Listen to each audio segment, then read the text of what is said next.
Olá, nesse vídeo eu vou apresentar para vocês a teoria econômica dos bens públicos. O que nós vamos ver nesse vídeo, primeiramente é a caracterização de um bem público, ou seja, o que a gente entende por um bem público. Feito isso, nós vamos discutir como um bem público, o que vai caracterizar, quais são as condições para que um bem público seja provido de modo eficiente, em quantidade eficiente, e se é eficiente prover esse bem público. Nós vamos comparar então a solução eficiente de provisão do bem público com a provisão que seria obtida se caso não houvesse nenhum mecanismo de coordenação entre os agentes.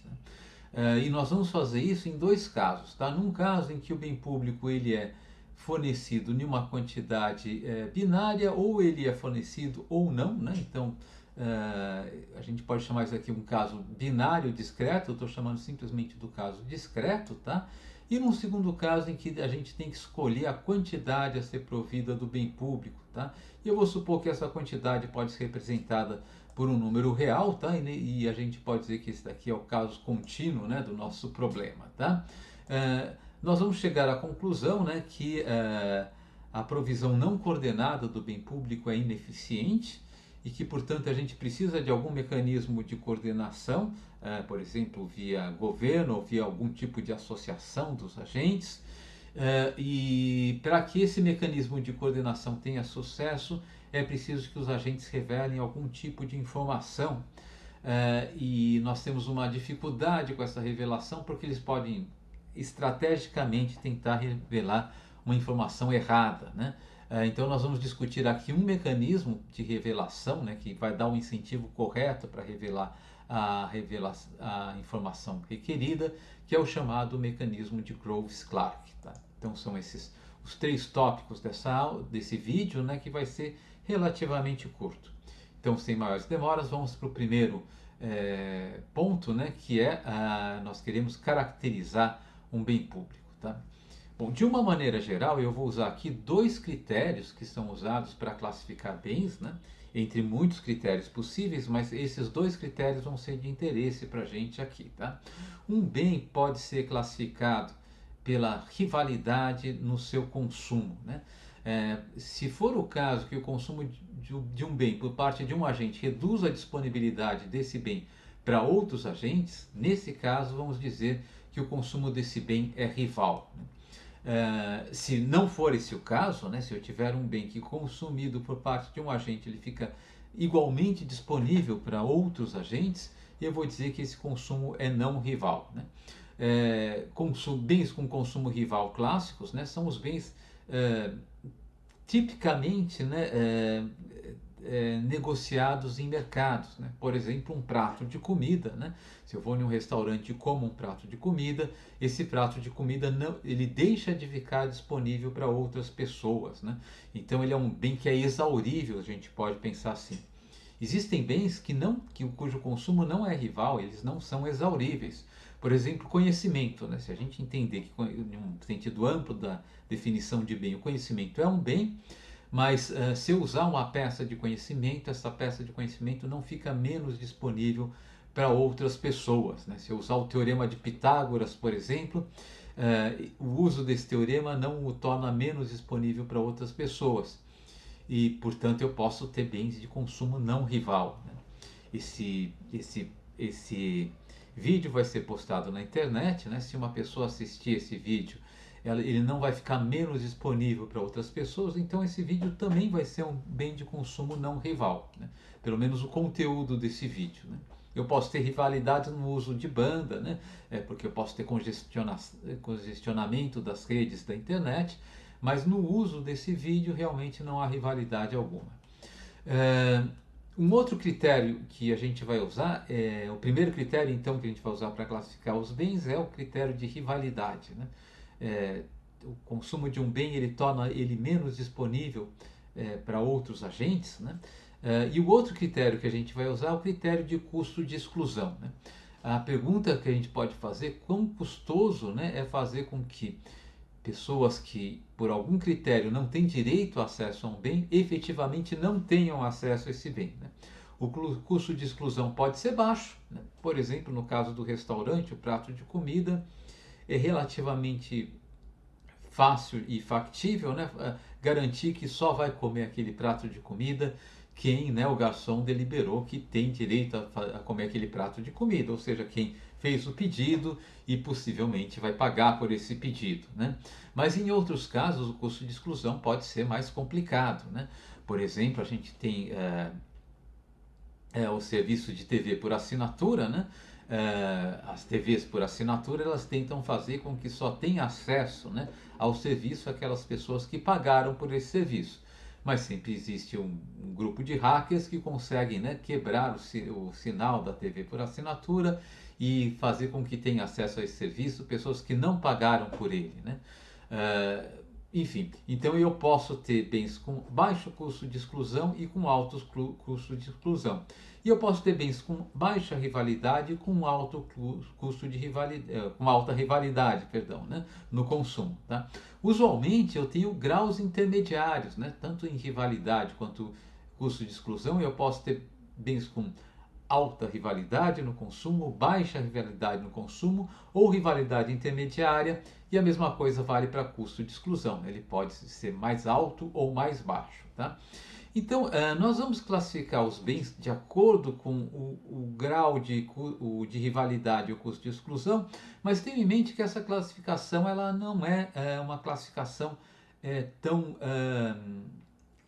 tão precisa assim, né? Na verdade, eu tenho níveis, né, de rivalidade e de custo de exclusão. Mas, de uma maneira geral, né, para colocar a nossa discussão, tá, de uma maneira simplificada, a gente pode classificar os bens, né, de acordo com esse diagrama aqui. Tá? Nesse diagrama aqui eu estou mensurando, né, aqui no eixo horizontal, tá, o grau de rivalidade no consumo do bem. E no eixo vertical, o custo de exclusão. Quanto mais para baixo e quanto mais baixo para baixo eu tiver, eu vou ter um bem cujo custo de exclusão é baixo, né? Quanto mais à direita, mais baixa vai ser a rivalidade no consumo desse bem, tá? Os bens privados são aqueles bens que nós supusemos implicitamente nos nossos modelos de equilíbrio geral, são bens que têm alta rivalidade de consumo e baixo custo de exclusão. Então, na verdade, nos nossos modelos de equilíbrio geral, nós pressupusemos que a rivalidade no consumo de um bem é de 100%. Né? Se eu consumo uma unidade daquele bem, tem uma unidade a menos disponível para os outros agentes. Né? E nós assumimos que só aquelas pessoas que pagam para ter acesso a um bem, ou que produzem esse bem, ou que têm como condição inicial são donos desse bem, têm acesso ao consumo desse bem. Ou seja, nós assumimos um custo de exclusão igual a zero. Né? Bom, os bens públicos, ou chamados bens públicos puros, eles estão no espectro contrário, né? Eles são bens que eu tenho alto custo de exclusão, de tal maneira que não é praticável, né, fazer com que controlar quem tem acesso ou não a esse bem público, e tem baixa rivalidade no consumo, tá? Bom, um exemplo de um bem público puro, né, é segurança pública, né? Segurança pública, ela, por sua natureza, né, ela tem baixa rivalidade no consumo, né, uma vez que os serviços de segurança pública são providos, todo mundo se sente mais seguro e é beneficiado por esses serviços, né? E também eles têm baixo custo de exclusão, né? Então ele tem uma característica de bens públicos puros, né? Como eu falei para vocês, né, um exemplo que eu já tenho falando de rivalidade no consumo, conhecimento, né, conhecimento básico, ele também tem a característica de um bem público puro, né? Não há rivalidade alguma no consumo e é muito difícil impedir que pessoas usem peças de conhecimento básico. É muito difícil impedir que as pessoas usem, né, e conheçam o Teorema de Pitágoras, por exemplo. Tá? Então, o bem público puro está no espectro totalmente oposto ao de bens privados. Né? Bem, nós podemos ter bens, né, que têm alto custo de exclusão, mas para os quais há rivalidade no consumo. Tá? Então, naquele exemplo que nós vimos na aula sobre externalidades, nós falamos, né, de diversos pescadores que competem, né, para usar uma área pesqueira, né, então um recurso pesqueiro, e eles geram externalidades multilaterais naquele exemplo. Né? Bom, esse bem uma área pesqueira, por exemplo, né, aquilo que eu vou chamar aqui de um bem comunal. Tá? Isso daqui não é uma terminologia totalmente padrão, mas mais ou menos comum, né? São os commons em inglês, né? Mas talvez traduzir para português como um bem comunal. São aqueles bens, né, que vão ser de acesso à comunidade e que difícil e que de fato é difícil fazer com que eles não tenham acesso à comunidade. E nós vimos que esse tipo de bem eles tendem a ser super explorados. Nós temos um problema de eficiência, né, na provisão desses bens. Bem, eu posso ter bens com baixa rivalidade, mas também com baixos custos de exclusão, né? Esses bens aqui, tá, eu posso chamar de um bem público não puro, impuro, se vocês quiserem, mas por vezes também são chamados de bens do tipo clube, né? Ou seja, as pessoas podem fazer um clube e fazer com que só tenha acesso aos serviços desse clube quem pagar por esse clube. Então, um exemplo aqui, né, é em certa medida, né, a TV por assinatura, né? Embora tenha uma corrida, né, entre os provedores de TV por assinatura e os hackers, o fato é que os provedores de TV por assinatura eles conseguem, com um custo de exclusão não muito elevado, fazer com que quase sempre, né, a maioria das pessoas que assistam TV por assinatura são pessoas que pagaram por essa assinatura, e esses bens do tipo clube eles podem ser providos privadamente, mas possivelmente em quantidade subótima, tá? Bom, para a discussão que se segue, que nós vamos fazer agora, tá? O critério mais importante para a gente é rivalidade. Então, de certa maneira, nós estamos falando para esse conjunto de bens aqui, né, que são bens que têm baixa rivalidade no consumo, tá? E a nossa discussão vai ser mais sobre eficiência da provisão desse bem e como eles seriam providos de uma maneira totalmente descoordenada, né? A formação de clubes aqui é uma tentativa privada de coordenação para prover um bem, né? Ainda que não necessariamente da forma mais eficiente possível, né?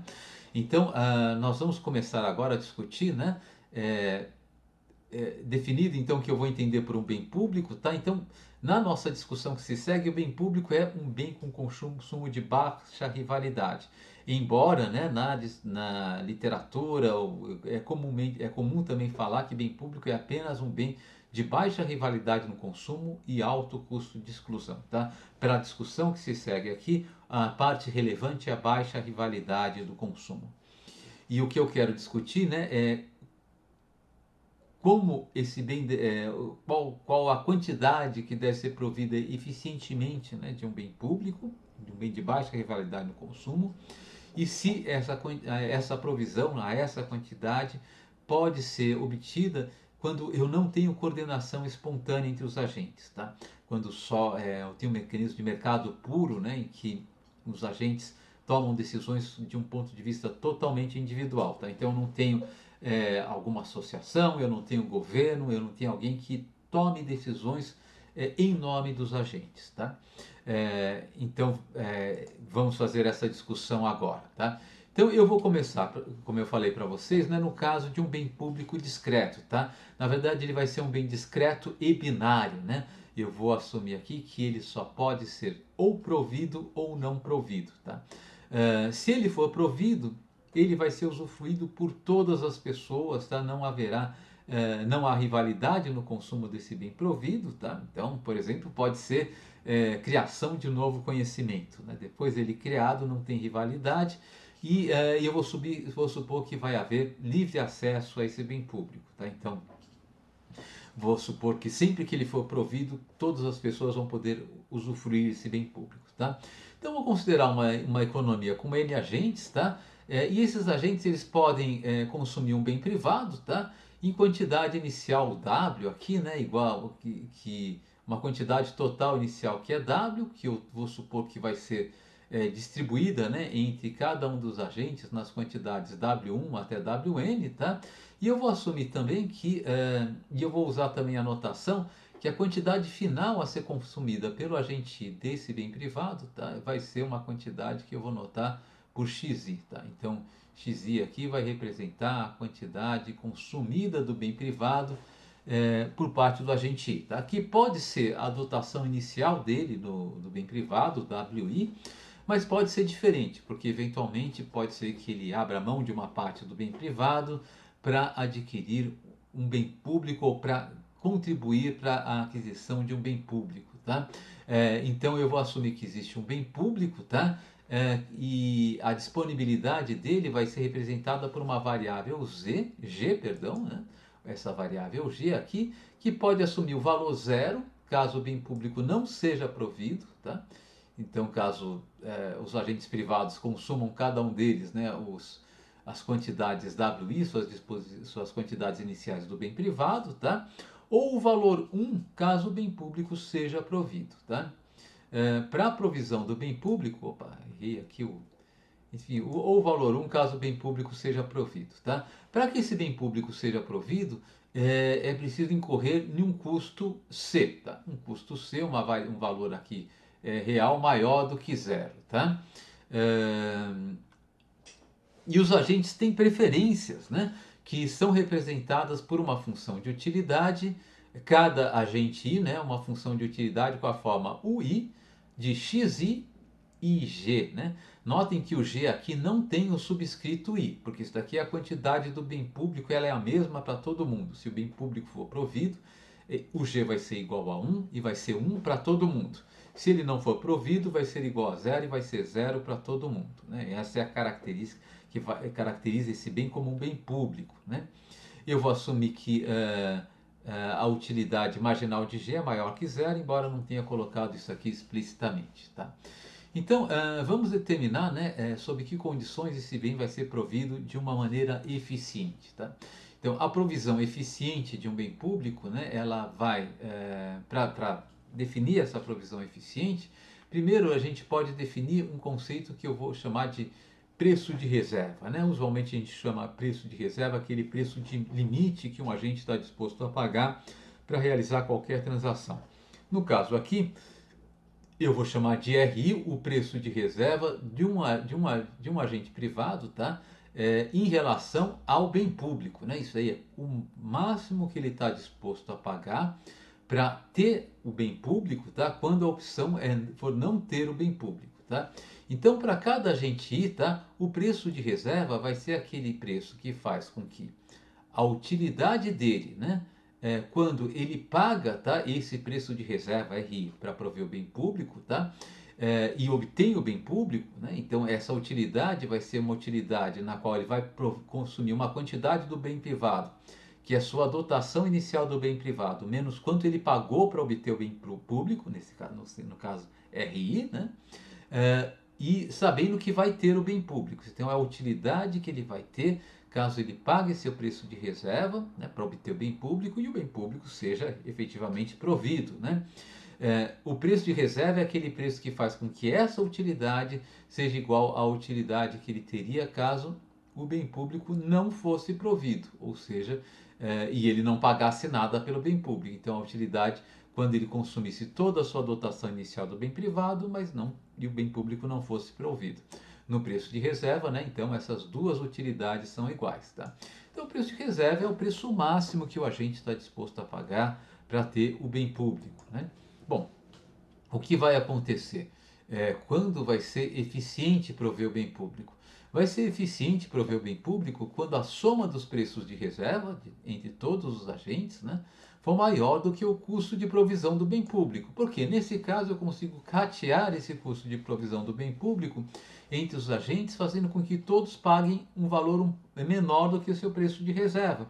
E se isso acontecer, todos os agentes vão ter um excedente, né, com o financiamento do bem público. O excedente vai ser o preço de reserva deles menos quanto eles pagaram para que o bem público fosse provido, tá? Então é um critério de vaquinha, né? Assim, se o que todo mundo está disposto a pagar para que o bem público seja adquirido, né, é maior do que o que custa adquirir o bem público, eu consigo, né, distribuir o custo do bem público de tal maneira que todos paguem menos do que estão dispostos a pagar, tá? Eu vou assumir, no caso limite, que se a soma das disposições a pagar for exatamente igual ao custo de provisão do bem público, é eficiente também prover o bem público, né? De fato, nessa situação é eficiente prover ou não prover o bem público, né? Nós estamos numa situação de indiferença entre a provisão ou não do bem público, tá? Então esse daqui é o critério de provisão eficiente, né? E qual que é e sob que condições? Então é um critério teórico, é claro, né?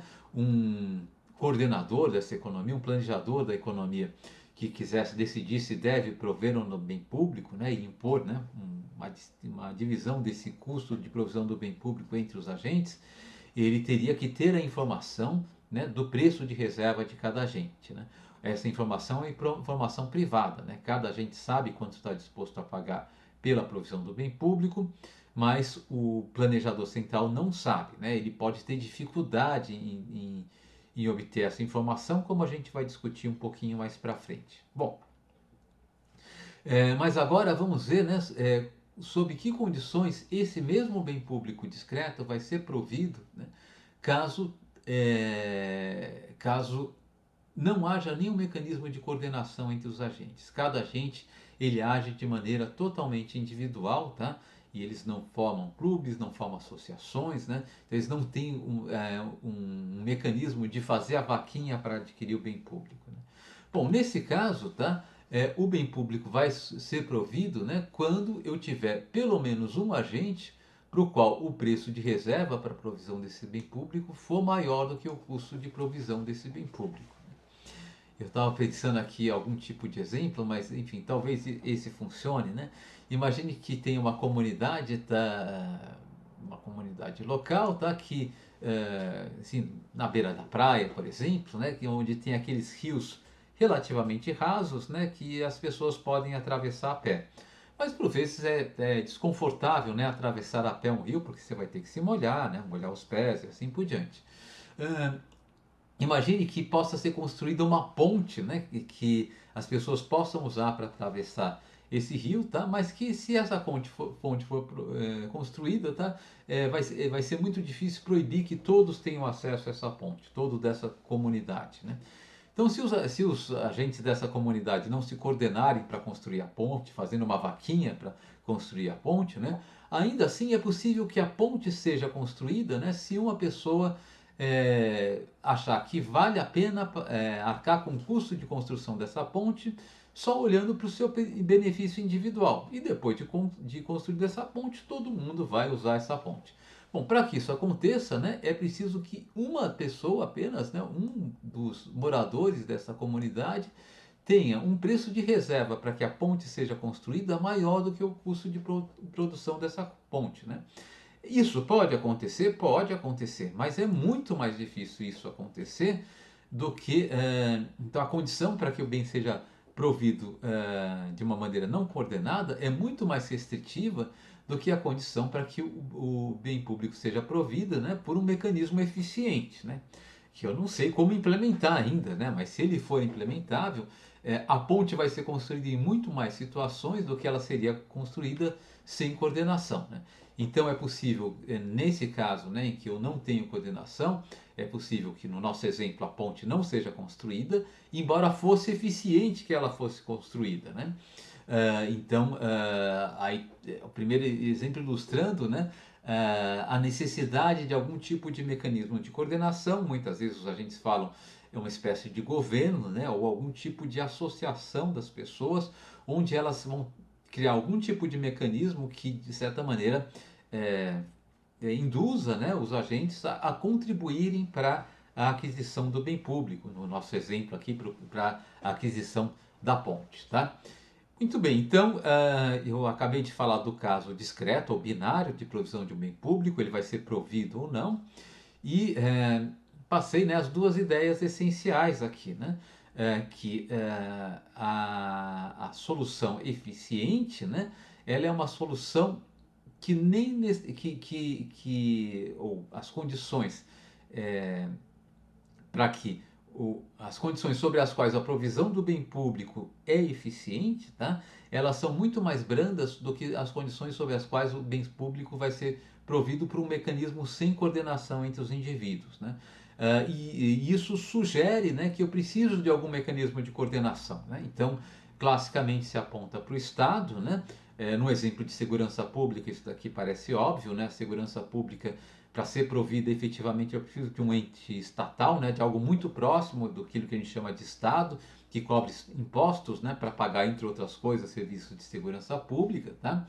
Mas em alguns casos ele pode ser provido, né, através de algum mecanismo comunitário, né? Por exemplo, no exemplo da ponte, né, é possível que a comunidade ela haja uma comunidade pequena, as pessoas podem conversar entre si e cada um contribui de acordo com as suas possibilidades para a construção da ponte e eventualmente a ponte vai ser construída dessa maneira, né?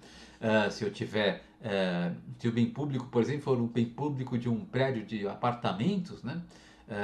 Por exemplo, um aumento da segurança do prédio de apartamentos, todos vão ser beneficiados com isso, é um bem público para os habitantes daquele prédio, né? Usualmente o mecanismo de coordenação, né, é o condomínio, né, desse prédio, né? As pessoas elas tomam decisão, né, colegiadas, né, nas reuniões de condomínio e acatam essa decisão. Se for, por exemplo, reforçado o sistema de segurança do condomínio ou, enfim, colocado um aquecimento na piscina comum do condomínio, né? É, se isso for decidido, né, para uma reunião de condomínio, vai ser imposta uma taxa condominial específica para financiar esse bem público e ele vai ser adquirido dessa maneira. A discussão sobre bem público aponta é que possivelmente eu preciso de algum tipo de mecanismo de coordenação, tá? Bom, vamos só estender essa discussão agora, né, para o caso em que a questão não é apenas sobre se prover ou não bem público, não é só um caso binário, mas é de quanto prover do bem público, tá?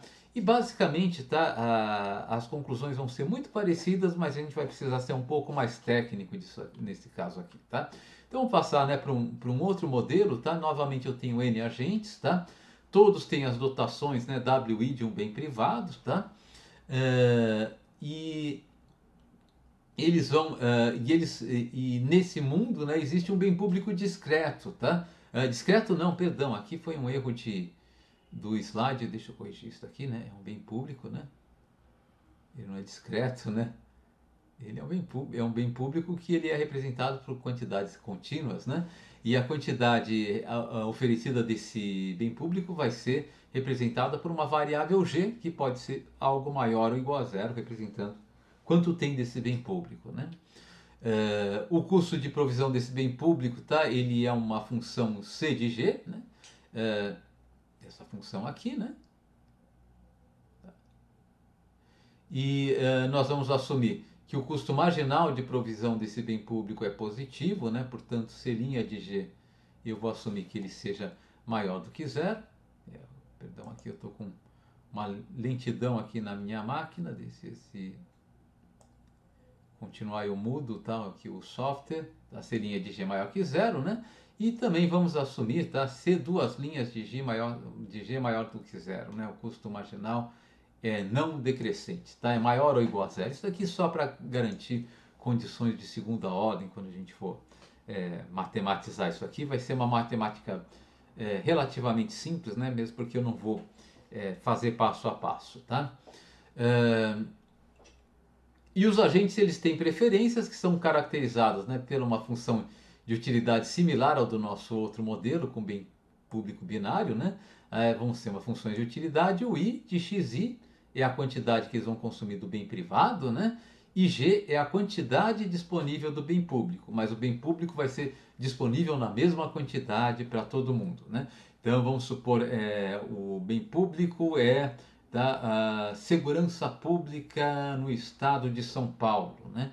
Então a segurança pública ela é simplesmente, enfim, se é que eu posso quantificar, né? Bom, eu vou ter lá um contingente de agentes de segurança pública, um contingente de viaturas públicas, de equipamentos de segurança pública, né? E esse contingente ele é usado por todos, né? Ele gera benefícios para todos, né? Então se eu tenho 10 mil policiais a mais nas ruas, tá? Todos se beneficiam igualmente desses 10 mil policiais, né? Então essa quantidade aqui de policiais vai aparecer como o mesmo argumento na função de utilidade de todos os agentes, tá? Então vamos nos perguntar agora, né, qual que deve ser a quantidade eficiente a ser provida desse bem público, tá? E eu vou usar, né, aquela nossa ideia, né, que a gente já desenvolveu quando estava falando em equilíbrio geral, que numa provisão eficiente a utilidade de cada indivíduo é máxima da utilidade dos outros indivíduos. Então o que eu vou fazer aqui para caracterizar essa provisão eficiente, né, eu vou garantir que para todos os indivíduos, tá? A partir do indivíduo 2 até o enésimo indivíduo dessa economia, o nível de utilidade deles vai ser maior ou igual, tá, a uma utilidade meta que eu vou dar para eles, tá? O I chapéu, tá? Enfim. E eu vou querer então agora ver como que eu maximizo a utilidade do indivíduo 1, tá? Do agente 1 dessa economia, tá? Dada essa restrição, né, de que todos os outros agentes, tá, eles vão ter uma utilidade, tá, não inferior à sua utilidade média, o I chapéu, tá, e dada a restrição de que cada agente aqui ele vai contribuir para a aquisição do bem público, né, com um valor SI, tá? Então o indivíduo 1 vai pagar S1 para adquirir o bem público, ele vai abrir mão de uma quantidade de consumo privado S1 para poder financiar a aquisição do bem público, tá?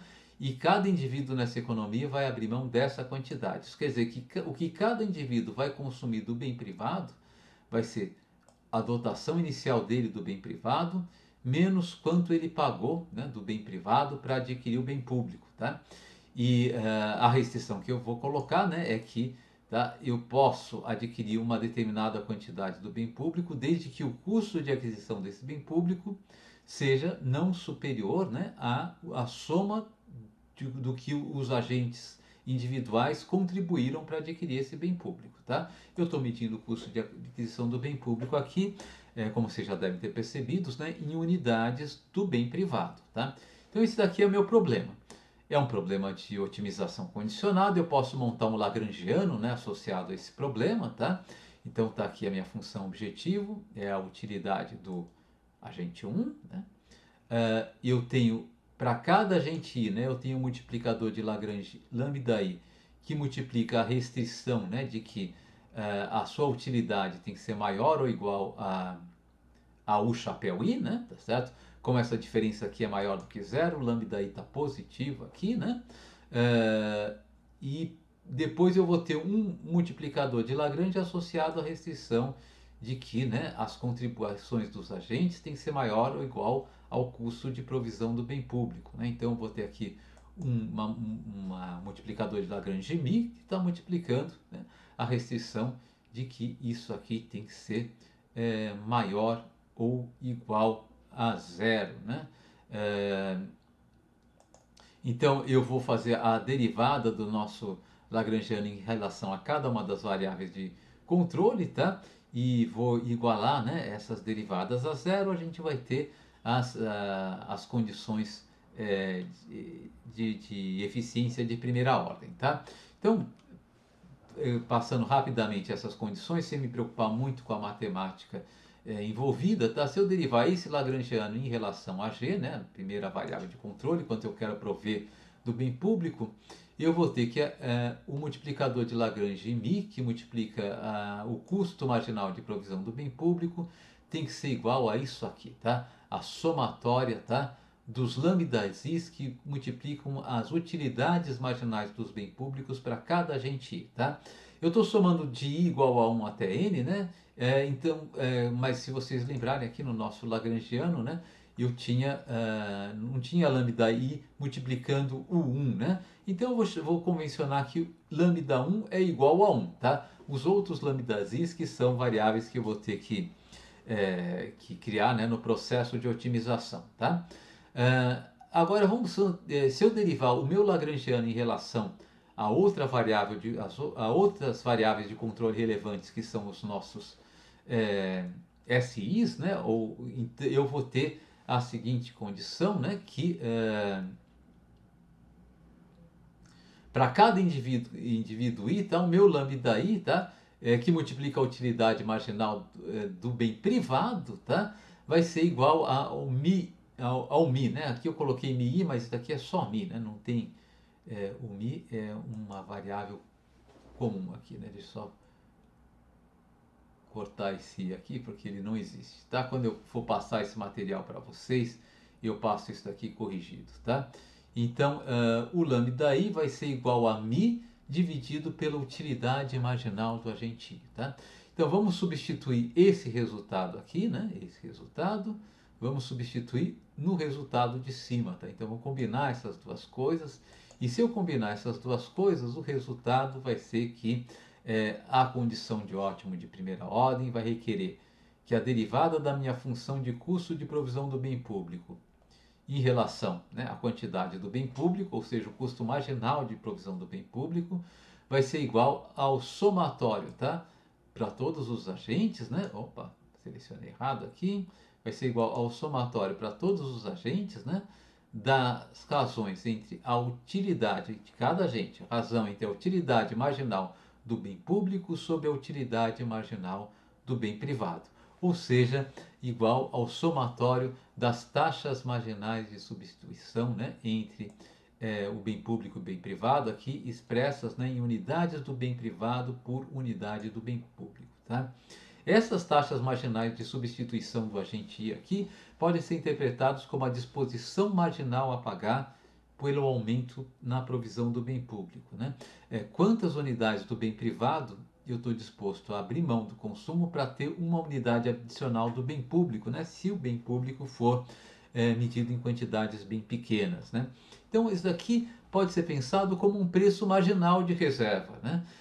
Se, tá, no caso binário, o bem público deveria ser provido, caso a soma dos preços de reserva fosse maior do que o custo de provisão do bem público, tá? No caso do bem contínuo, eu devo aumentar a provisão do bem público caso a soma dos preços marginais de reserva, né, dos preços de reserva marginais, quanto as pessoas estão dispostas a pagar por uma unidade adicional, para que uma unidade adicional do bem público seja provida, seja superior ao custo marginal de aquisição desse bem público.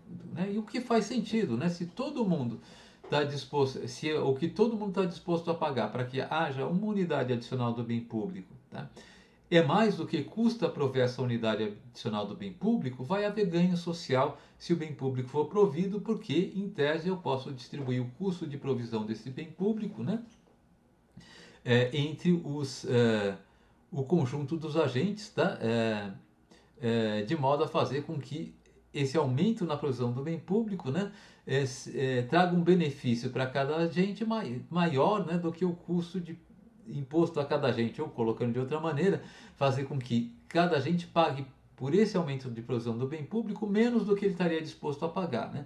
A diferença entre o que ele estaria disposto a pagar e o que ele vai pagar vai ser um incremento marginal no seu excedente. Então, vale a pena promover o aumento do bem público. Enquanto a soma das taxas marginais de substituição, as disposições marginais a pagar, né, for superior, né, à disposição ao custo marginal de prover o bem público, tá, o bem público vale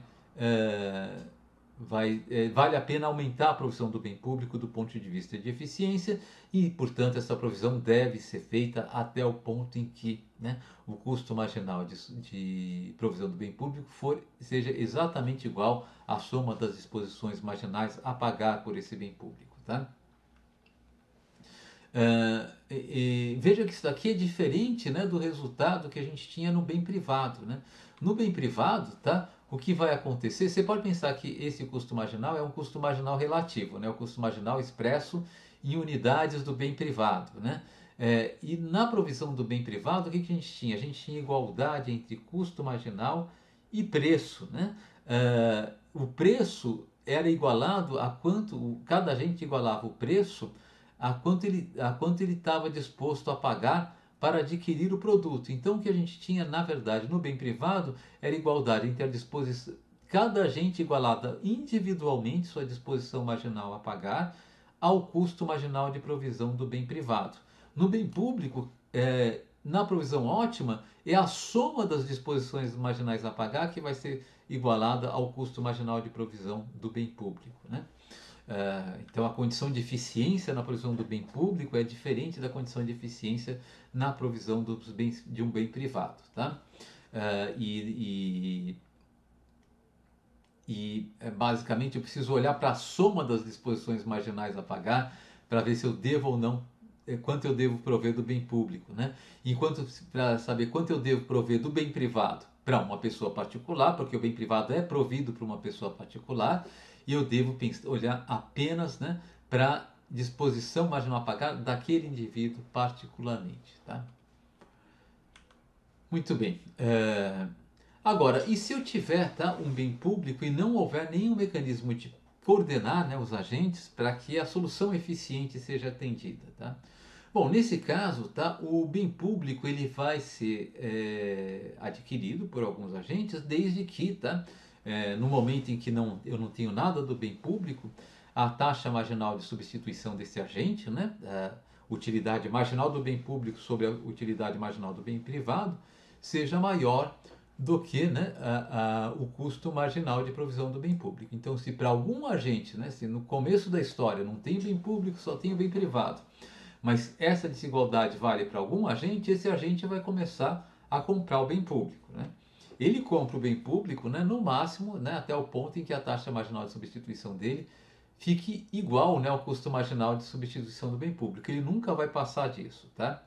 Então, quer dizer que no equilíbrio eu vou ter alguns agentes, né, os grandes provedores do bem público, que vão ter um ou mais agentes, né, que vão ter comprado o bem público, tá, em um ponto em que a taxa marginal de substituição dele é igual ao custo marginal de provisão do bem público. Isso é se o bem público no equilíbrio for provido de alguma maneira, porque pode ser que a taxa marginal de substituição de todos os agentes seja tão baixa que mesmo quando a provisão zero do bem for igual a zero do bem público, essa desigualdade aqui não se verifique para nenhum agente, então ninguém vai comprar o bem público, né? Mas se alguns agentes, né, quando a quantidade do bem público for igual a zero, eu tiver essa desigualdade, né, ou seja, eles estão dispostos a pagar, só eles, né, para que uma unidade adicional do bem público seja provida. Mas o que custa na margem, né, comprar esse bem público, eles vão começar a comprar esse bem público, né? Então, no equilíbrio, eu devo ter o seguinte, tá? Para todos os agentes, né? Ninguém vai pagar, ninguém vai prover o bem público, tá? Para além do ponto em que a taxa marginal de substituição dele seja maior do que o custo marginal de provisão do bem público. Então, eu devo esperar que no equilíbrio, tá? Todo mundo vai ficar com uma disposição marginal a pagar pelo bem público menor ou igual ao custo marginal de aquisição do bem público, tá? E um ou mais agentes que adquiriram o bem público, eles vão ficar em uma situação em que a taxa marginal de substituição é exatamente igual ao custo marginal de provisão do bem público, né? Bom, nesse caso, nesse equilíbrio, tá? Primeiro, esse equilíbrio é muito diferente da alocação ótima, né? Aqui eu vou ter igualdade entre custo marginal de provisão do bem público e taxa marginal de substituição, para alguns agentes, inclusive, né? Nem para todos. Isso quer dizer que, tipicamente, né, o bem público vai ser subprovido, né, nesse nosso modelo aqui, tá? E mais do que isso, interessantemente, né, pode ser que no equilíbrio tenha um ou mais agentes que não gastem nada com a aquisição do bem público, né? Embora eles usufruam, né, o fato de que outros agentes compraram bem público, eu estou supondo que não há restrição de acesso, que vai ter livre acesso a esse bem público, né? Então eles vão usufruir desse bem público sem ter pago por ele, né? A gente diz que esses agentes são caronas, né? Então quando um agente toma uma carona no outro, né, a gente chama ele de carona, tá? E a gente diz perdão, né, colocando o que eu estava falando, quando um agente ele usufrui de um bem público sem ter contribuído por ele, a gente diz que ele tomou carona, né, no gasto dos outros agentes, e esse agente também é chamado de um carona, né? Bom, deixa eu só dar um exemplo. Pense um caso de apenas dois agentes, tá? E eles estão em um mundo em que inicialmente não tem o bem público, e por alguma razão o agente 1 ele toma uma decisão antecipadamente, né? Anteriormente ao agente 2, tá? E o agente 1 ele tem aqui uma dotação inicial do bem privado W1, tá? A inclinação dessa linha reta, né? Aqui medida em relação ao eixo vertical, esse ângulo aqui, tá? É o custo marginal de provisão do bem público que eu estou supondo que seja constante, tá? Então, esse agente 1, ele vai perceber o seguinte, olha, se ele reduzir, né, um pouquinho, né, o consumo do bem 1, ele consegue prover o bem público, tá? De acordo com essa inclinação aqui, da inclinação dessa linha aqui, que a gente pode chamar de uma linha de restrição orçamentária, né, do agente 1.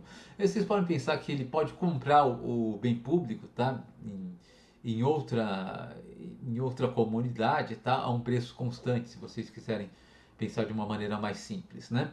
Então ele vê que não tem nada do bem público, ele parte de uma situação, né, que ele está nesse ponto aqui, no qual não tem nada do bem público e ele tem uma quantidade W1 do bem privado, tá?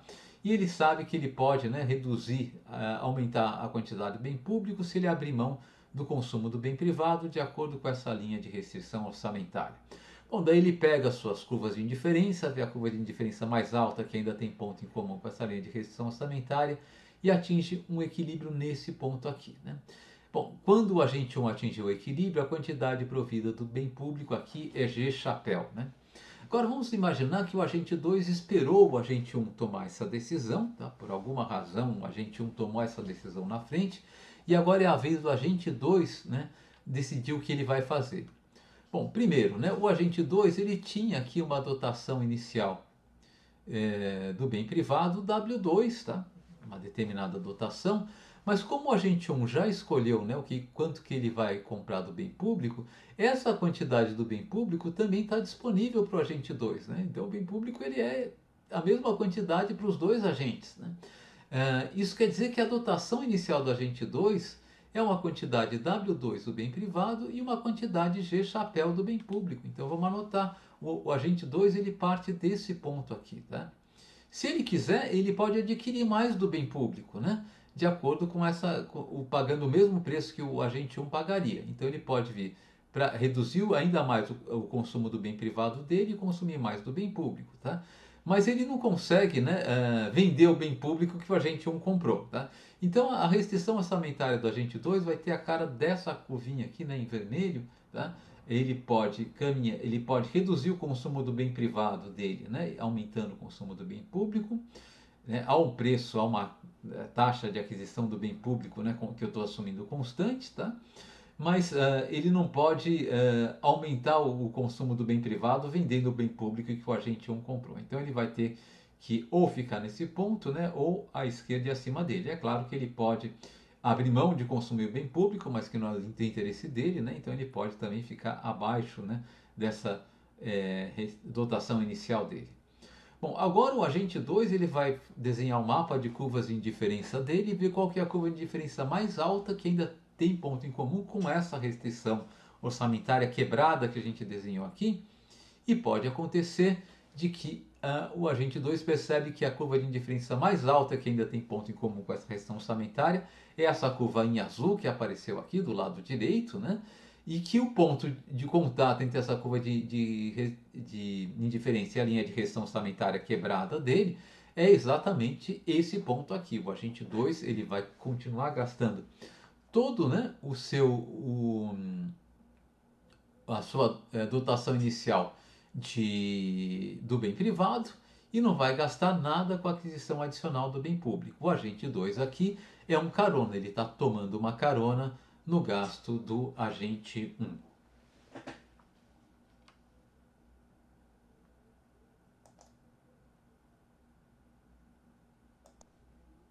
Pois bem, e esse exemplo aqui, né, o exemplo do carona, a possibilidade de alguém tomar carona, é interessante porque ilustra potenciais dificuldades que vão ocorrer caso os agentes queiram coordenar suas ações, né?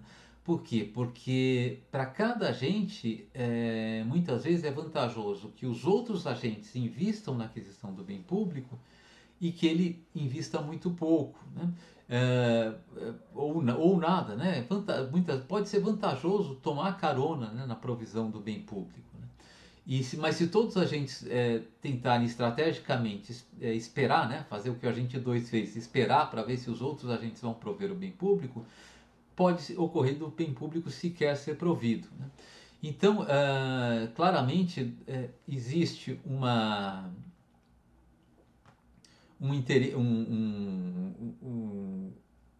motivação, né, para se pensar um mecanismo de coordenação dos agentes e que esse mecanismo seja tal que os agentes não tentem manipular esse mecanismo de alguma maneira. Nas sociedades atuais, vocês sabem disso, né, as grandes questões de provisão do bem público, o bem público usualmente ele vai ser provido por algum órgão com característica governamental, tá? E muitas vezes ele faz análise de custo-benefício para ver se vale a pena ou não prover um bem público e procura obter algum tipo de informação dos agentes individuais para ver qual que é a disposição a pagar desses agentes por um bem público. Né? Mas o que acontece é que os agentes podem ter interesse estratégico, né, em dar uma informação errada. Tá? Então, para fazer isso, tá, eu vou falar então agora do último tópico desse vídeo, né, que é o chamado mecanismo de Groves-Clark, tá? E para falar dele, eu vou voltar, tá, ao nosso caso mais simples, tá, de um modelo de provisão de um bem público binário. Ele vai ser provido ou não, tá? Esse mecanismo poderia ser estendido para um caso de um bem contínuo, né? Mas eu acho que para passar a ideia é melhor a gente ficar com o caso do bem binário exclusivamente, tá? Então a nossa dúvida é o seguinte: vamos então colocar, né, o nosso problema no contexto do nosso primeiro modelo, tá? Eu tenho N indivíduos em uma economia na qual um bem público pode ou não ser provido ao custo C, tá? É, é, Para determinar se o bem público deve ser provido, o planejador ele procura conhecer os preços de reserva dos indivíduos, né, para ver se é eficiente ou não prover esse bem público, mas o preço de reserva é uma informação privada, né, ele não consegue extrair instantaneamente. Ele pode perguntar para os agentes qual que é seu preço de reserva, né, mas os agentes podem usar esse preço de reserva estrategicamente. Né? Por exemplo, imagine que eu suponha que o custo do bem público vai ser rateado, tá, igualmente entre todos os agentes, tá? O que eu vou pagar pela provisão do bem público independa do meu preço de reserva.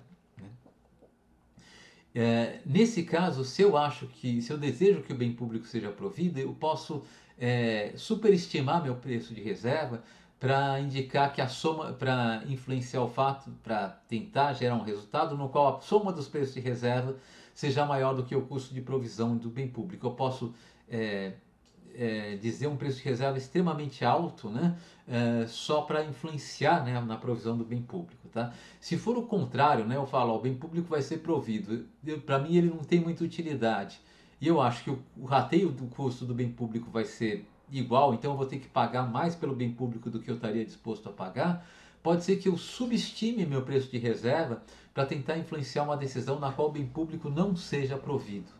Então as pessoas podem usar isso estrategicamente. Eu posso ter uma distorção na hora de coletar informação. Né? Então, mas vamos imaginar que. Vamos imaginar, né, para continuar nossa história, que o planejador ele já anunciou, todo mundo sabe que caso o bem público seja provido, para cada agente vai caber, tá, uma parcela do custo de provisão desse bem público que eu vou chamar CI. Tá? Então cada agente, o agente I vai pagar um valor CI, o agente J um valor CJ e assim por diante. Né? O custo pode ser rateado igualmente entre todos os agentes ou pode ser rateado por qualquer outro tipo de critério. Tá? O planejador informa isso antes de perguntar, tá, para os agentes qual que é o preço de reserva de cada indivíduo. Tá? Então agora ele vai perguntar o preço de reserva de cada indivíduo, tá? E vai anunciar também que o critério a decisão dele vai ser a seguinte: se a soma dos preços de reserva for maior do que o custo total de provisão do bem público C, eu vou prover o bem público, tá? Caso isso não ocorra, eu não vou prover o bem público. É isso que o planejador vai anunciar para os agentes, tá? Então vamos definir aqui algumas variáveis, né? Eu vou chamar de R maiúsculo, tá? O verdadeiro preço de reserva do indivíduo I, tá? É, R minúsculo, tá? É o preço de reserva que o indivíduo I vai declarar, que não necessariamente é igual a R maiúsculo. Eu quero um mecanismo que faça com que o indivíduo I queira declarar RI igual a RI maiúsculo, mas por enquanto ele pode ter motivos estratégicos para declarar um preço de reserva diferente, né, do efetivo. Tá? Bom, vamos chamar de G, tá, uma variável que vai refletir a decisão do governo, né, do planejador. É a variável que aqui pode ignorar essa setinha aqui, tá? Foi um erro de digitação aqui. na construção dos slides. Eu só vou dar um xizinho aqui, depois eu corrijo antes de passar o material para vocês, tá? É, então, é, o G é uma variável que é a seguinte: caso, tá, a soma das diferenças entre as disposições a pagar declarada dos agentes menos os custos atribuídos a cada agente for maior do que zero, né? O que equivale a dizer que caso a soma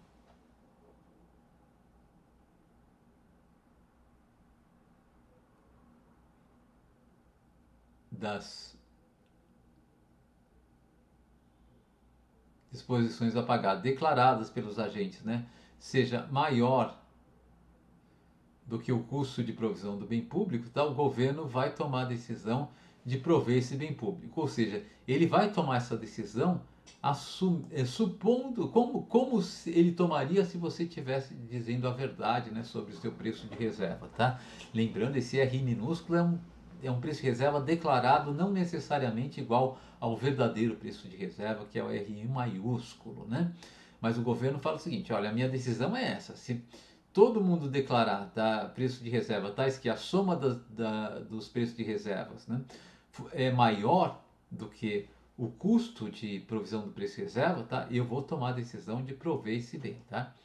Agora, para cada agente, tá, vamos declarar uma outra variável que eu chamar de G subscrito I. Para cada agente I, eu vou declarar uma variável G subscrito I, que é a somatória, tá, para todos os agentes, menos para o agente I, tá, dessa diferença, RJ menos CJ, tá, para todos os agentes J diferentes de CJ. Eu já vou dar um exemplo que talvez deixe um pouco mais claro isso, né? Mas aqui é o seguinte: se esse somatório aqui, desculpe, eu falei, eu me antecipei aqui, eu estou criando uma variável GI, tá? Que ela vai ser igual à variável G, mas ela vai se basear apenas nos agentes, vai se basear na decisão dos outros agentes, excluindo o agente I. Ou seja, para tomar a decisão de prover ou não bem público, o governo olha para a somatória de todas as diferenças RI menos CI. Tá? Agora vamos ter uma variável que seria o que o governo decidiria se ele olhasse para a somatória das diferenças RJ menos CJ, onde J aqui vai ser um índice que vai percorrer todos os agentes menos o agente I. Né?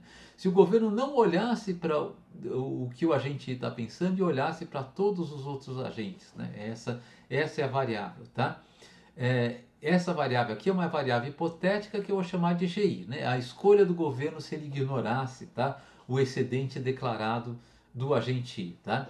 Para cada agente eu vou ter isso aqui, né? A escolha que ele faria caso ele não fizesse caso ele não afetasse, né, a decisão do governo, tá? Então eu tenho uma decisão G, a variável G, que é a escolha que o governo vai fazer, e a variável GI é que é a escolha que o governo faria caso ele não desse bola para o preço de reserva que você declarou, só para os preços de reserva que os outros agentes declararam. Tá? Então, nós estamos assumindo que o planejador vai prover o bem público se apenas se o G for igual a 1. Né?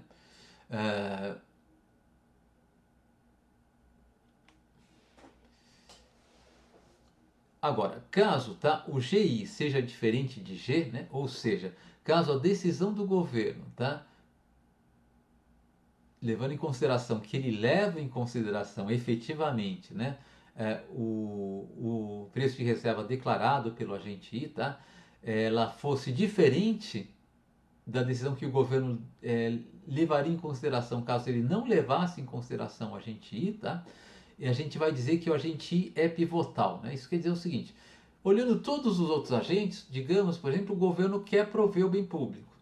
Mas quando ele olha, ele acrescenta, né, o conjunto dos outros agentes, o agente I, e portanto ele passa a olhar ao somatório de todos os agentes dessa diferença aqui, o governo deixa de querer prover o bem público. Então o agente I é um agente que ele faz diferença se eu olho para ele ou não. Né? A gente vai chamar isso aqui de um agente pivotal, tá?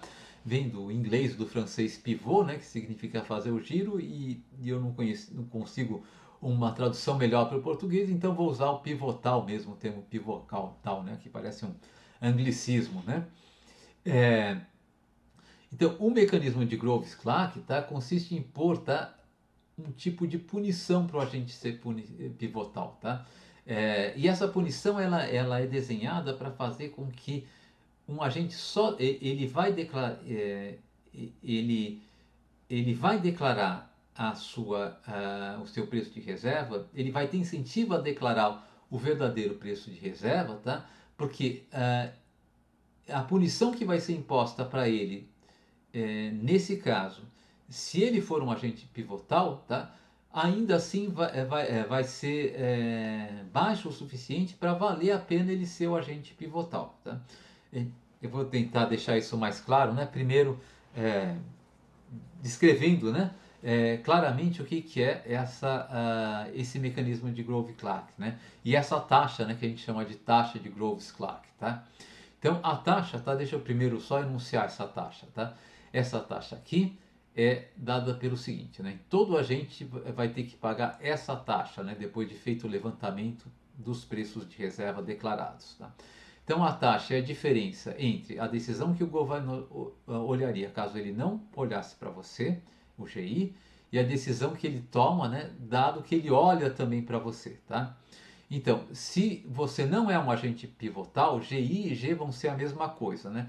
O fato do governo olhar para você ou não altera, né, a decisão dele prover ou não bem público, né? Porque você não está afetando essa decisão, tá? Você, de certa maneira, está consistente com o que os outros agentes estão pensando, né?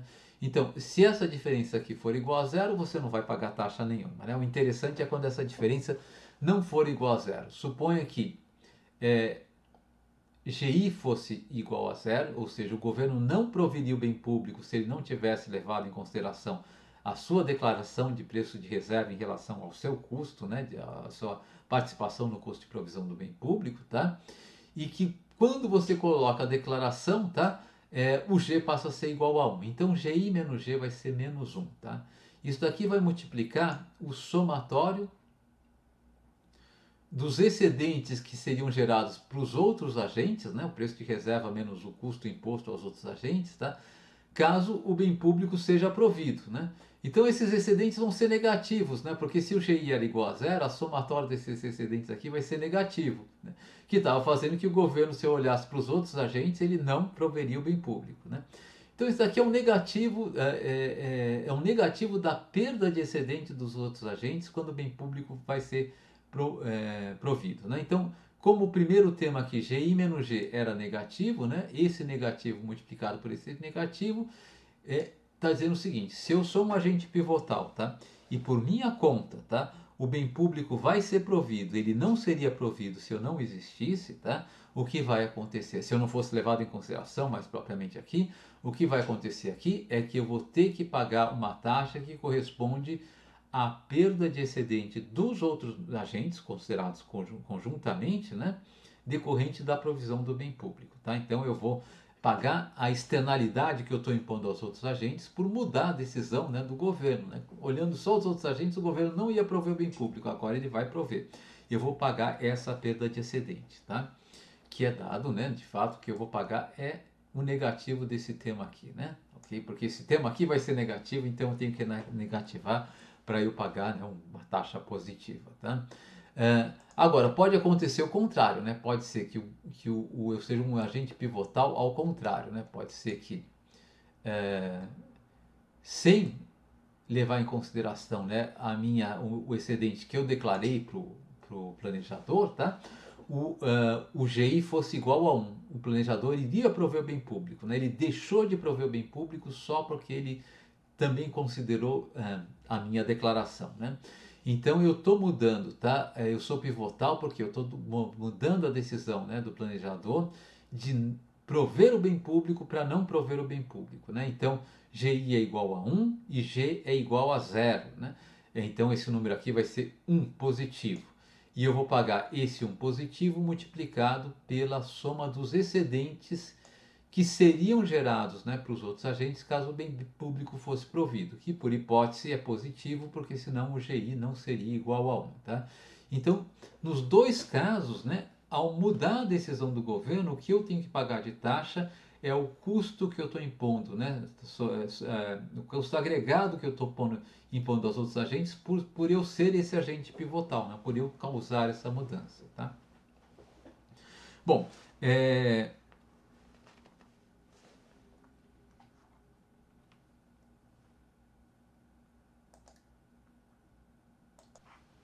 bem, imagine agora que para um agente I qualquer, nós tenhamos a verdadeira disposição a pagar, né? O verdadeiro preço de reserva dele, R maiúsculo I, né? É, deixa eu só aumentar um pouquinho a letra que eu acho que está pequenininho para vocês, né? Vamos, deixa eu aumentar aqui um pouquinho.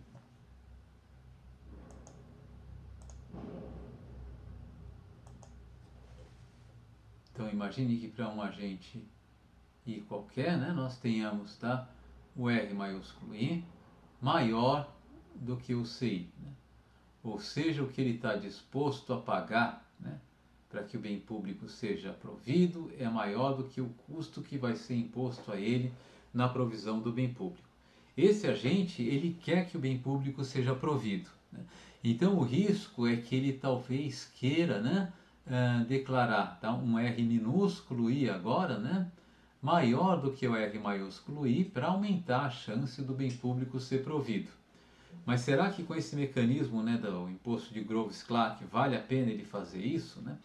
Então, a primeira coisa que a gente vai ter que ver é que o que tem que acontecer, né, para que ele efetivamente seja um agente pivotal, né, que force a provisão do bem público. Então, imagine que quando eu pego, tá, a somatória, né, para todos os agentes, diferente do agente I, né, da diferença entre a disposição a pagar declarada pelos outros agentes, né, menos o custo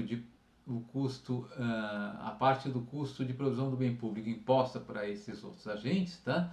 Esse valor aqui seja menor do que zero, né? O que isso daqui indicaria que, olhando para os outros agentes, tá, o GI tem que ser igual a zero, né? Não prover o bem público. Para o agente ser um agente pivotal, né, ele vai ter que declarar, tá, um RI tal que a somatória do J igual a 1 até N, né, aqui passando pelo I, aqui é a somatória de todo mundo, né, de RJ menos CJ seja maior do que zero, né, que nesse caso aqui o nosso G vai ser igual a 1, né. Então ele tem que fazer isso. Ou seja, né, a diferença entre esses dois carinhas aqui, né, é exatamente que nesse segundo tema aqui entrou o agente I. Né? O agente I, ele declara, né, lá um determinado R minúsculo I, né, que vai ser subtraído do CI, e esse tema aqui, quando somado a esse número negativo, converteu esse negativo em positivo. Ou seja, para o agente I ser pivotal, ele vai ter que fazer RI, declarar um RI tal que RI menos CI, né, seja esse número aqui era negativo, né? Então, em módulo, ele vai ter que ser maior do que esse número aqui, né? Ou seja, na verdade, somado esse número aqui, e foi isso, né? Quando eu passei de cá para cá, eu só somei o agente I aqui na nossa brincadeira, né? Aqui eu marquei J, mas é I, né? O agente I aqui, isso foi o único que eu somei aqui desse somatório para cá, né? Então, esse aqui mais a somatória de J igual a 1 até N, de RJ menos CJ, vai ser maior do que zero. Isso é o que precisa acontecer se o agente I quer ser um agente pivotal, se ele quiser fazer o governo mudar de ideia, né, entre não prover o bem público ou prover, tá?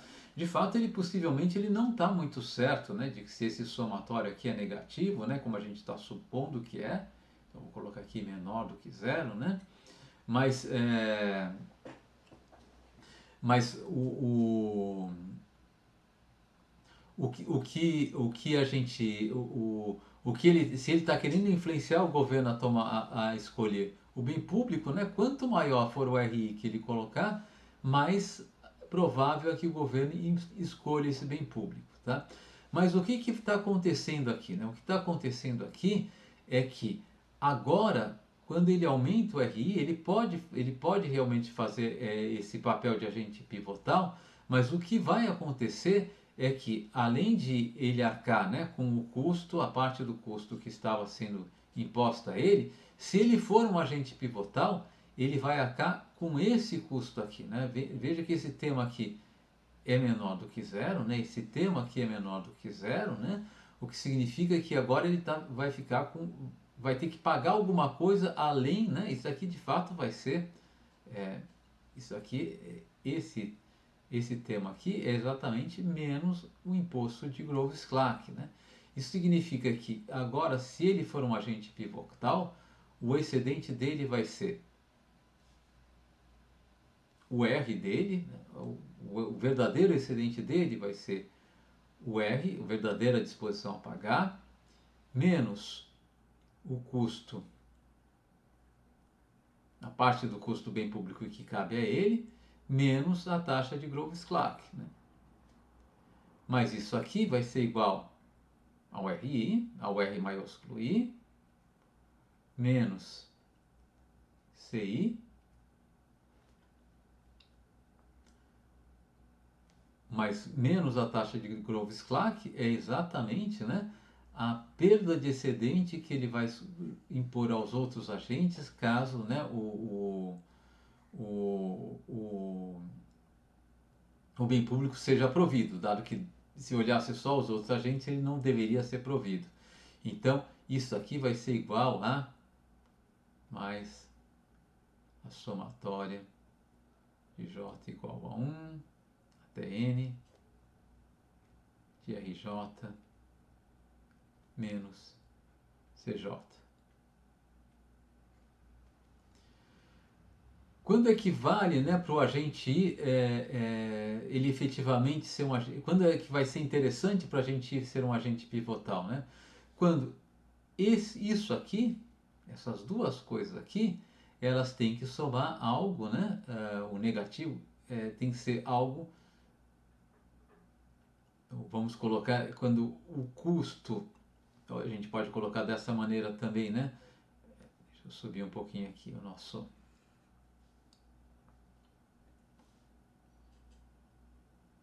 Quando o negativo desse termo aqui, né, for algo menor do que R, né, do que o RI, né, ou seja, de tal maneira que esse termo aqui seja positivo. O que ele quer é ter um excedente positivo ao final, né? Ele quer que o bem público seja provido desde que ele ganhe alguma coisa com isso. Ele vai ter esse benefício bruto à disposição a pagar dele. Agora ele vai ter dois custos, né? O custo que já estava alocado a ele, mais a taxa de Groves-Clark, né? Então, ele não quer ser um agente pivotal se a soma desses dois custos, né? Ou desses dois custos, como vocês quiserem, ela superar a disposição dele a pagar. Como que ele pode garantir que isso aconteça, né? Que ele não seja um agente pivotal caso a soma desses dois custos supere a disposição a pagar deles? Bom, se ele declarar o RI igual a R, o R minúsculo igual a R maiúsculo, ou seja, se a disposição que ele declarar, né, a pagar declarada dele for exatamente igual à verdadeira disposição a verdadeira disposição a pagar dele, né, ele nunca vai ser um agente pivotal, ele só vai ser agente pivotal em cenários em que, se eu colocar aqui o RI, né, ele só vai ser um agente pivotal em cenários em que isso aqui aconteça, a diferença entre RI menos o custo dele, né, menos o imposto de Groves-Clark seja maior do que zero. Tá? Então, declarar o verdadeiro RI é negócio para ele. Né? Ele vai ser agente pivotal sempre que for interessante para ele ser agente pivotal, mas em qualquer contexto em que deixa de ser interessante para ele ser agente pivotal, ele não vai ser mais automaticamente agente pivotal. Né? Então, se eu quero que o bem público seja provido, tá? A declaração ótima, né? A melhor declaração que eu posso fazer de disposição a pagar é a minha verdadeira disposição a pagar. Tá? Então, eu tenho incentivo para declarar a verdadeira disposição a pagar. Agora, vamos considerar o outro caso, né? O caso em que meu agente não quer que o bem público, a princípio não quer que meu bem público seja provido, né? Imagine que RI seja menor do que CI, tá? Então a disposição a pagar dele é menor do que o custo que ele já sabe que vai caber a ele, né, na hora de prover o bem público.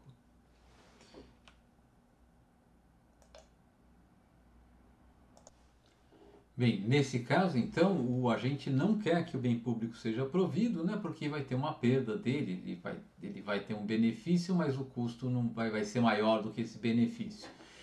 Então, ele pode pensar se vale a pena ele estrategicamente declarar, tá, um RI abaixo do RI maiúsculo, né, para tentar induzir o governo, né, a não prover o bem público, né.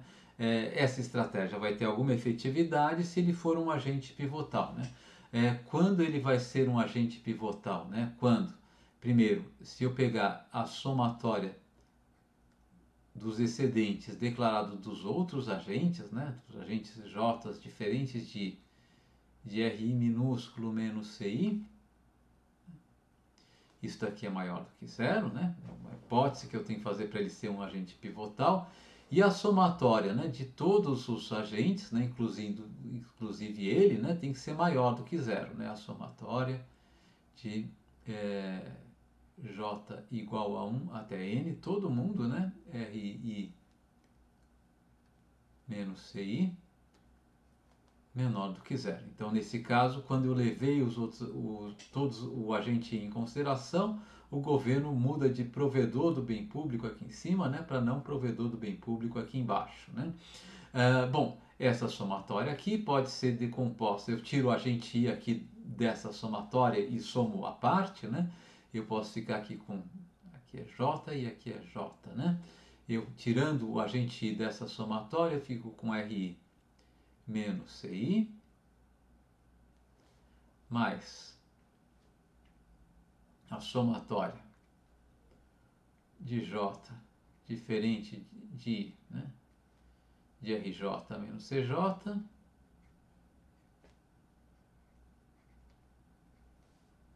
é menor do que zero, né?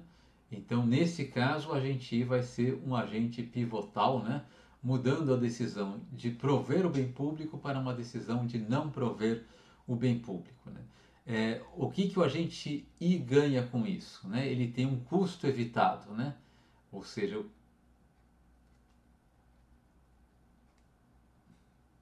o custo evitado dele, né, ele vai deixar de pagar, né, o custo CI, né, tá certo? Mas esse custo CI, em parte, seria recompensado pelo fato de que ele atribui algum valor para o bem público que pode ser maior do que zero, vou assumir maior do que zero. Né? Então, isso daqui é o que ele deixa de perder, né, caso o bem público não seja provido. Porque na provisão do bem público, mesmo que ele não pague, né, uma taxa de Groves-Clark, tá? Ele, por hipótese, né, o custo é maior do que o valor que ele atribui ao bem público. A parte do custo que ele tem que pagar pelo bem público é maior do que o valor que ele atribui para o bem público. Né? Só que, caso ele seja um agente pivotal, ele vai ter que pagar o imposto de Groves-Clark. Né? E o imposto de Groves-Clark, nesse caso, vai ser igual a essa somatória aqui. Né? Então, aqui eu vou precisar subtrair também, né, o, o, esse valor, né, tá certo? Eu vou precisar subtrair aqui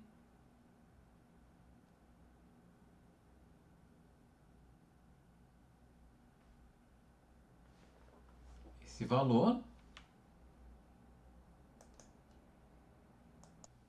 portanto esse somatório aqui, que seria o nosso TI, né, a nossa taxa, nosso tributo de Groves-Clark, somatório de J é diferente de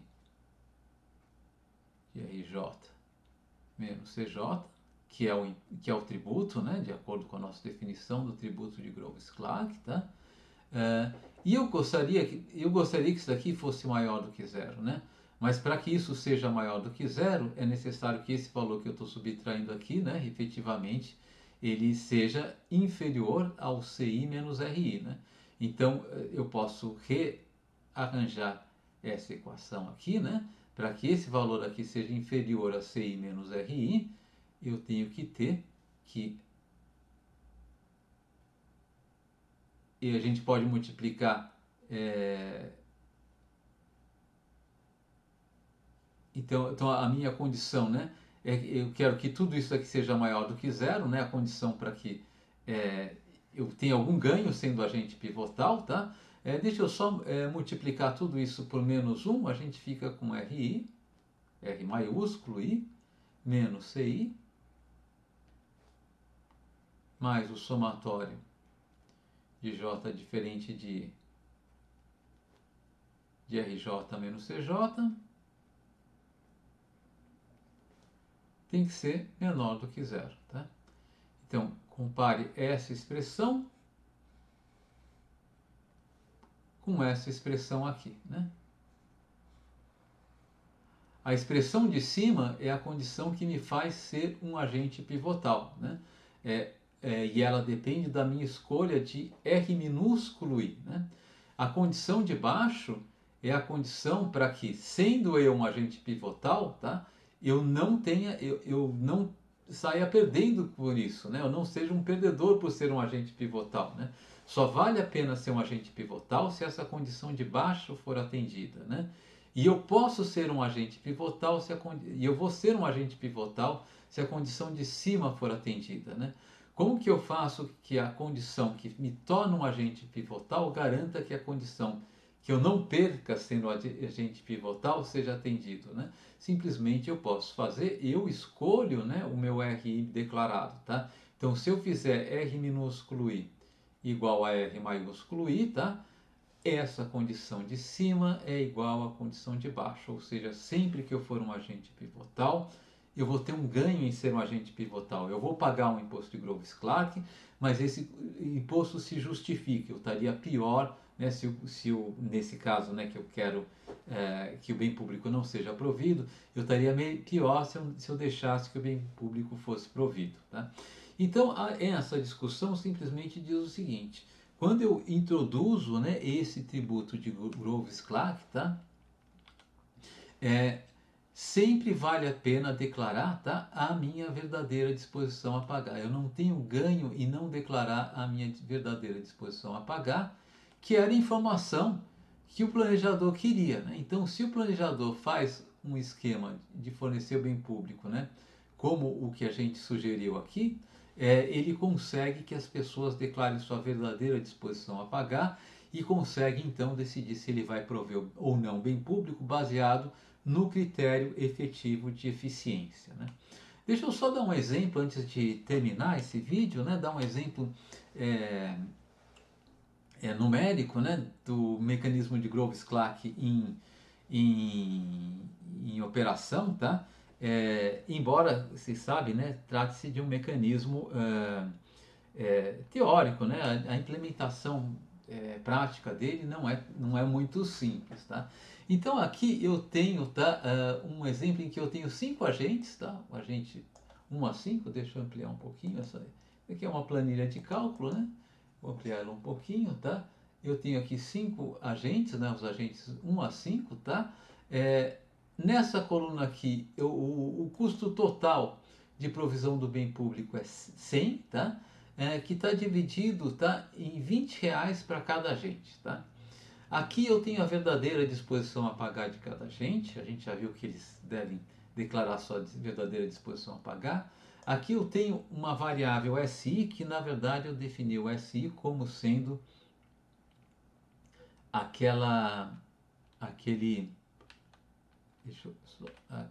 o SI eu defini como sendo, eu falei SI, né, mas o SI aqui significa simplesmente, tá, a somatória, né, para os J diferente de 1 do RJ menos o CJ, tá? Aqui eu vou supor que o R minúsculo J é igual a R maiúsculo J. Eles já sabem que eles têm que declarar a verdadeira disposição a pagar, né? A gente só vai calcular o valor a ser pago do imposto de Groves-Clark, tá? Então aqui é o que por exemplo, né? Aqui para o agente 1, tá? O S1 é a soma dos RIs para todos os agentes menos o agente 1, tá? Então dessa área que eu estou selecionando aqui, que dá 82, menos a soma dos CIs para todos os agentes menos o agente 1, né? Que é essa área aqui, que dá 80. Então 82 menos 80 dá 2, que é o que está declarado aqui. Essa conta foi feita para cada um dos agentes, né? E aqui eu tenho o, o GI, a decisão se eu devo prover ou não o bem público quando eu excluo um agente em particular, né? Então o que, que acontece? Nesse exemplo que eu estou colocando aqui, né? O agente 1, né? Ele é um agente pivotal às avessas, né? Quando eu levo ele em consideração, vocês podem ver, né, que a soma dos RI é a soma de todos os RIs, né, todas as disposições a pagar é 97 e a soma dos custos é 100, portanto, as disposições a pagar não cobrem os custos e o governo deve prover uma quantidade zero, né, do bem público, tá? Mas isso, se eu não olhasse para o agente 1, tá? A soma dos SIs, as somas, né, dos meus RIs menos os meus CIs, como a gente viu agora há pouco, seria 2, seria positivo e o bem público deveria ser provido. Tá?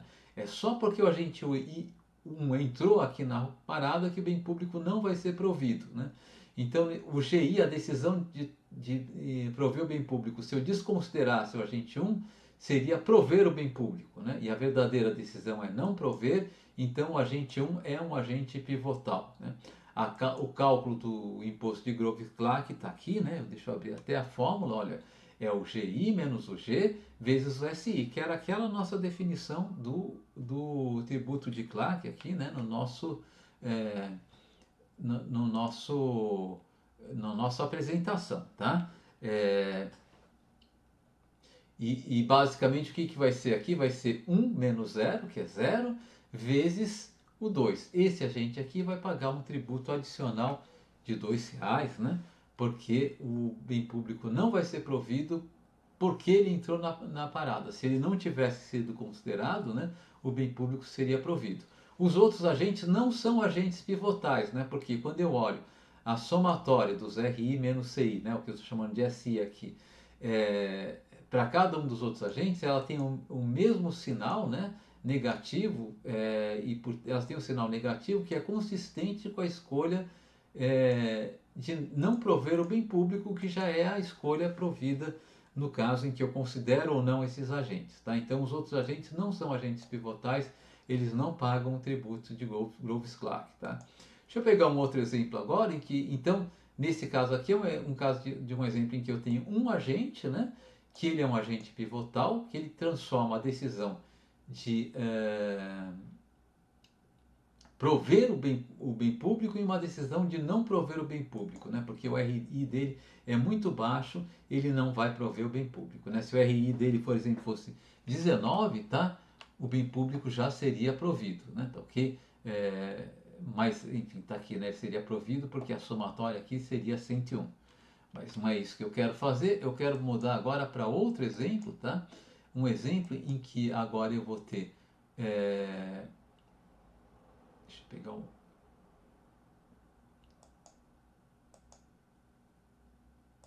eu sabe que eu tinha preparado dois exemplos aqui, mas na verdade sou só com um exemplo adicional, tá? Que eu vou ter duas coisas diferentes, né? Primeiro, tá? Eu vou ter a decisão do governo vai ser prover o bem público, tá? E aqui eu vou ter dois agentes pivotais, né? Dois agentes que, se eu desconsidero qualquer um deles, tá?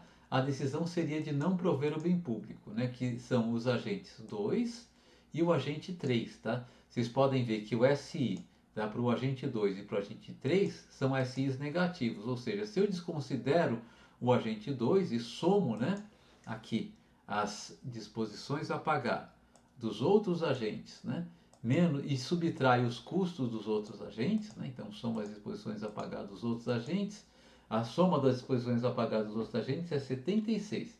E a soma dos custos dos outros agentes, bom, vai ser 80, né? Então 76 menos 80 dá menos 4. Então, sem considerar o agente 2, tá?